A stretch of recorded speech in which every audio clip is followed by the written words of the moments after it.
તમારું સ્વાગત છે મારા કિચનમાં. આજે આપણે બનાવીશું એકવાર બનાવી મહિના સુધી ખવાય એવી ચટપટી ટેસ્ટી એવી અળસીની ચટણી. અળસી ગુણોનો ભંડાર છે, કોલેસ્ટ્રોલ ઓછું કરે, સાથે કોન્સ્ટિપેશન રહેતું હોય તો એમાં પણ હેલ્પ કરે અને વેઇટ લોસમાં પણ મદદ કરે એવી અળસી છે. તમે પરાઠા સાથે, રોટલી સાથે કે ભરેલા પરાઠા પણ આના બનાવી શકો. જો તમને મારી રેસિપીઓ ગમતી હોય અને હજુ સુધી ચેનલને સબસ્ક્રાઈબ ન કર્યું હોય તો સબસ્ક્રાઈબ કરજો અને બાજુમાં આપેલી ઘંટી દબાવજો એટલે નવી નવી રેસિપીના નોટિફિકેશન આવે. તો ચાલો બનાવીએ. તો 1 કપ અળસી, પોણો કપ જેટલા મીઠા લીમડાના પાન, અડધો કપ સફેદ તલ, 1/4 કપ જેટલા કોકોનટના સ્લાઇસ, 10-12 સૂકા લાલ મરચાં, 2 ટેબલસ્પૂન જેટલું જીરું, 1 ટેબલસ્પૂન જેટલું મીઠું અને 10-15 લસણની કળીઓ. લસણ ન ખાતા હોય તો સ્કીપ કરવાનું. સૌથી પહેલાં એક પેન લઈ લઈશું અને એમાં આપણે 1 કપ અળસી એટલે કે ફ્લેક્સ સીડ ઉમેરી દઈશું અને આપણે એને સ્લો ટુ મીડિયમ ફ્લેમ પર તો ફૂટવા લાગશે. અળસી સાથે ક્રિસ્પી અને હલકો એનો કલર બદલાશે ત્યાં સુધી તમારે એને શેકી લેવાની છે. તો કાચી અળસીની ચટણી લાંબો ટાઈમ સુધી રહેશે પણ નહીં અને ટેસ્ટ પણ એનો નહીં આવે. એટલે અળસી એકદમ ક્રિસ્પી કરી લેવાની છે ત્યાં સુધી તમારે એને શેકવાની છે. તો અળસીનો આપણે મુખવાસ જ બનાવતા હોઈએ છીએ, પણ આ રીતે તમે ચટણી બનાવીને રેડી કરશો તો પરાઠા સાથે બાળકોને શાક પણ જો તમને બનાવવાનું મન નહીં હોય તો પણ તમે આ રીતે વાપરી શકો. આ રીતે અળસી તમે જોઈ શકો છો ફૂટવા લાગી છે, એકદમ ક્રિસ્પી, હલકો એનો કલર પણ બદલાઈ ગયો. હવે આપણે એને એક પ્લેટમાં આ રીતે કાઢી લઈશું. લગભગ તમને 5થી 7 મિનિટ જેવું લાગશે. હવે એ જ પેનમાં આપણે અડધો કપ સફેદ તલ લઈ લઈશું અને તલને પણ આપણે ક્રિસ્પી થઈ જાય તો જે રીતે થોડા ફૂલી જશે અને સાથે સ્પ્લટર ઉડવા લાગશે ફૂટીને ત્યાં સુધી તમારે એને શેકવાના છે. ચલાવતા રહીને શેકવાનું છે. તો તમે જોઈ શકો છો 3થી 4 જ મિનિટમાં મીડિયમ ફ્લેમ પર તલ શેકાઈને રેડી થઈ ગયા. એને પણ અળસી સાથે મિક્સ કરી દઈશું. હવે આપણે સૂકા લાલ મરચાં તો 10 જેટલા છે, એને આપણે આ રીતે 1-2 મિનિટ જેવા શેકી લેશું. તો સ્લો ટુ મીડિયમ ફ્લેમ અહીંયા તમારે સ્લો જ ફ્લેમ થોડી વાર માટે રાખવાની છે અને પછી આ રીતે હવે મીડિયમ ફ્લેમ કરી આપણે એમાં જીરું 2 ટેબલસ્પૂન જેટલું સાથે કોપરાના સ્લાઇસ ઉમેરી દઈશું. મિક્સ કરી અને આપણે એને સ્લો ફ્લેમ પર 2 મિનિટ જેવું શેકી લેશું. તો આ રીતે કોપરું પણ શેકાઈ જશે, સાથે સાથે જીરું છે એનો પણ કલર છે હલકો બ્રાઉન જેવો થવા લાગશે. તો ત્યાં સુધી મેં આ રીતે જીરું, કોપરું અને સૂકા મરચાંને શેકી લીધા. એને પણ આપણે એક પ્લેટમાં કાઢી અને ઠંડા થવા દઈશું. તો એને આપણે એક અલગ પ્લેટમાં લેશું અને એને ઠંડા થવા દઈશું. હવે મીઠા લીમડાના પાન એ પણ આપણે ક્રિસ્પી થઈ જાય ત્યાં સુધી તમારે શેકવાના છે. મીઠા લીમડાના પાનને ધોઈ એકદમ કોરા કરી લેવાના, પછી તમારે એને ક્રિસ્પી કરવાના છે. તો આ રીતે ચલાવતા રહી હું મીઠા લીમડાના પાનને શેકી લઈશ.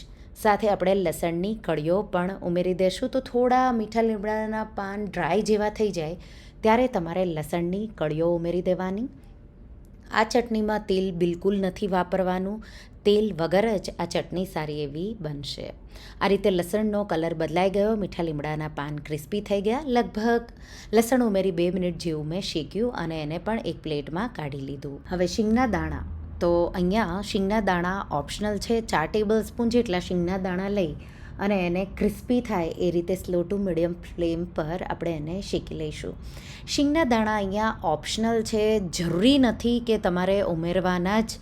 જો ચટણીને મહિના સુધી રાખવી હોય તો શીંગના દાણાથી ચટણી ખોરી થઈ જાય, પણ જો તમે 15 દિવસમાં ચટણી વાપરી લેવાના હોય તો શીંગના દાણા તમે જરૂરથી ઉમેરજો. હવે મિક્સર જારમાં પહેલાં આપણે જે ઇન્ગ્રેડિયન્ટ તો અળસી અને તલ સિવાય અને શીંગ સિવાય બધી જે સામગ્રીઓ બીજી પ્લેટમાં મેં કાઢી હતી એને ઠંડી થઈ ગઈ એટલે ટ્રાન્સફર કરી દઈશું મિક્સર જારમાં. સાથે મીઠું અને શીંગ ઉમેરી દઈશું અને આપણે પલ્સ કરી 5થી 6 વાર એને વાટીશું. તો આ રીતે પલ્સ કરવાનું અને એને વાટવાનું છે. આ રીતે અધકચરું વટાઈ જાય એટલે હવે અળસી અને તલ એ પણ ઠંડા થઈ ગયા છે. એ પણ આપણે થોડા થોડા કરી 2 વાર હું એમાં જ ઉમેરી દઈશ.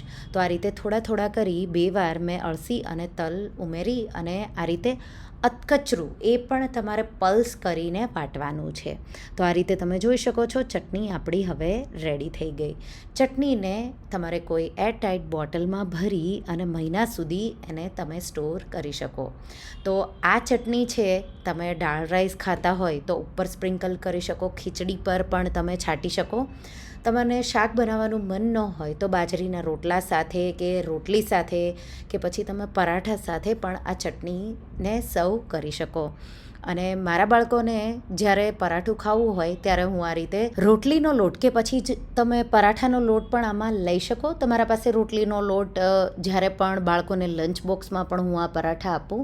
અને જ્યારે એવું લાગે કે બાળકોને ભાખરી નથી ખાવી કે રોટલી કે શાક એવું એ લોકોને ભાવતું એવું ન બન્યું હોય ત્યારે હું આ રીતે લોટને આ રીતે લઈ લઉં. એમાંથી એક લુવો એની આ રીતે આપણે રોટલી વણી લેવાની, ઘી લગાવી દેવાનું અને એના પર જે ચટણી છે તો તમારા ઘરમાં તીખાશ અને બાળકોનો ટેસ્ટ કેવો છે એ રીતે તમારે ચટણી વધુ ઓછી તમારા હિસાબે આ રીતે તમારે ફેલાવી અને લગાવી દેવાની.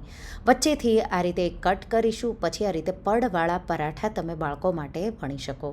તો આ રીતે આપણે ફોલ્ડ કરી અને મેં ત્રિકોણ જેવો શેપ આપી દીધો અને સૂકો લોટ છાંટી અને હવે આપણે ટ્રાયેંગલ શેપમાં પરાઠું વણી લેશું.